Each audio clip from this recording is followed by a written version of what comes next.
Jennifer Elbaz, bonjour. Bonjour. Nous allons parler de la présence d'Educrac sur EduSport. Alors donc le choix a été fait d'organiser Educrac sur ce nouvel événement sur Paris. Exactement, on organise EduCrac tous les ans, on est à la 4e édition et donc cette année avec l'organisation d'EduSpot, on s'est dit que ça serait chouette d'unir nos forces et d'intervenir cette année sur EduSpot. Alors on rappelle un peu Educrac, c'est un regroupement de plein de compétences, de petits éditeurs qui essaient de faire leur chemin dans l'éducation numérique, c'est ça? Exactement, des éditeurs de contenu numérique éducatif non linéaire. On a une vision qui est vraiment celle du numérique, de pouvoir prendre des éléments. C'est l'idée de la granularité, c'est l'idée des connaissances et des compétences à travers des outils divers et variés. Donc là, au bout de 4 ans, Educrac, ça a évolué. Et donc, vous avez voulu être au milieu des grands, quoi, quelque part, aujourd'hui. Et donc, votre séminaire interne à vous, c'était quoi l'objectif de ce séminaire? Du 4e Educrac, donc l'objectif, c'est toujours la même chose, c'est valoriser les contenus numériques éducatifs qui ne le sont pas forcément, que ce soit dans les appels d'offres ou que ce soit sur ce type d'événement. Parce que quand on parle d'appels d'offres, on parle d'abord du réseau, parce que sans connexion, c'est un petit peu compliqué. On parle du matériel. Et en dernière roue du carrosse, on parle du contenu. Mais au fait, qu'est-ce qu'on va mettre dans ce matériel qu'on a acheté? Donc l'idée là, c'est de réunir l'écosystème et d'essayer de trouver des solutions et d'avancer toujours sur cette question-là. Alors vous avez des partenaires qui sont des clients, des utilisateurs. Certaines collectivités ont fait confiance à certains éditeurs du groupement, on va dire. J'appelle ça le groupement. Le ministère, je crois aussi, a fait quelques annonces qui peuvent être intéressantes pour l'écosystème.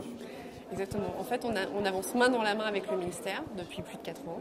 C'est ça qui est intéressant aussi. C'était l'occasion de le valoriser hier. On fait partie du comité éditorial de Myriae. On a intégré la commission EduUp.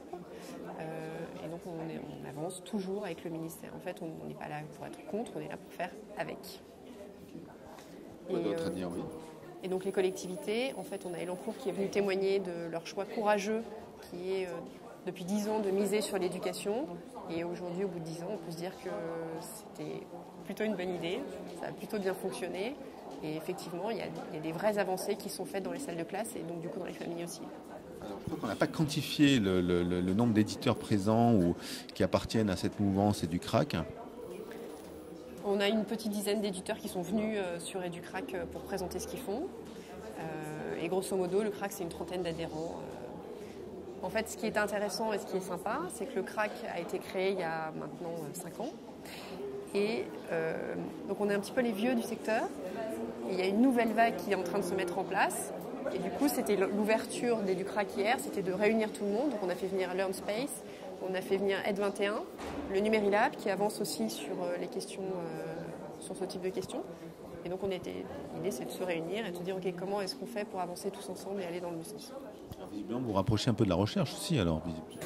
Alors effectivement, en fait, on a des adhérents qui travaillent avec la recherche. C'est le cas de Kioop, le studio qui est à Lyon, qui sur une nouvelle application de jeux mathématiques travaille avec la recherche, tout à fait. Dragonbox aussi. Donc oui, on a des adhérents qui travaillent avec la recherche. Alors les adhérents, c'est beaucoup de Parisiens, quelques Rhône-Alpins. Oui, exactement. C'est Parisien et Lyon. Paris et Lyon. Il n'y a pas Lille, il n'y a pas Toulouse, il n'y a pas Bordeaux, parce que ça bouge aussi, ça commence à bouger dans ces coins-là, Marseille aussi.